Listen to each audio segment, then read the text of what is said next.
এতগুলো বিল কিভাবে আছে?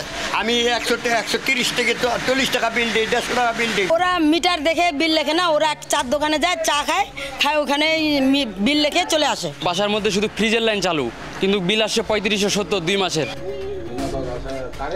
অসহনীয় গরম, থমকে আছে বৈদ্যুতিক পাখা ও লাইট। রাতের বেলা পড়তে বসাতে তাই কুপেই ভরসা। সন্তানদের স্বস্তির জন্য হাত পাখা দিয়ে বাতাস করে দিচ্ছেন মা। পঞ্চগড়ের বোদা উপজেলায় তীব্র দাবদাহের মাঝে দিন ও রাতে অতিরিক্ত লোডশেডিংয়ের কবলে পল্লী বিদ্যুতের কয়েক হাজার গ্রাহক। অথচ ভুতুরে বিল নিয়ে হাজির হয় বিদ্যুৎ বিভাগ। এক মাসের ব্যবধানে বিদ্যুৎ বিল বেড়েছে 3 থেকে 4 গুণ। অতিরিক্ত বিলের বোঝা নিয়ে দিনের পর দিন বিদ্যুৎ অফিসে ঘুরেও প্রতিকার পাচ্ছেন না অভিযোগ গ্রাহকদের। এতগুলো বিল কিভাবে আছে? আমি 130 থেকে 40 টাকা বিল দিই, 150 টাকা বিল দিই। আর কিভাবে 2600 টাকা বিল আছে?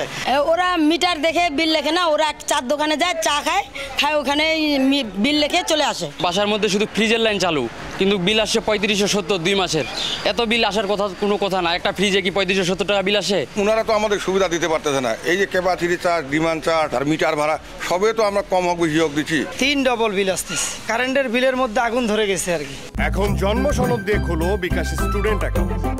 নিজের বিকাশ নিজে কর।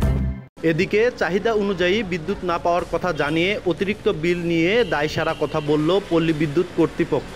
যখন লোডশেডিং শুরু হয় তখন আবার দেখা যাচ্ছে যে সিস্টেমের ডিমান্ডটা আরও বেড়ে যায়। মানে আমার এটা 11 থেকে এটা তখন যায় 14-তে দাঁড়ায়। তো এতে করে দেখা যাচ্ছে যে গ্রাহককে আমি 1 ঘন্টা বিদ্যুৎ দিলে পরবর্তী 1 ঘন্টা বা 2 ঘন্টা বন্ধ রাখতে হচ্ছে।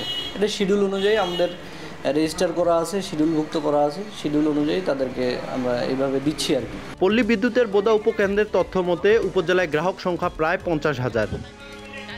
সোহাগ হায়দার, সময় সংবাদ, পঞ্চগড়।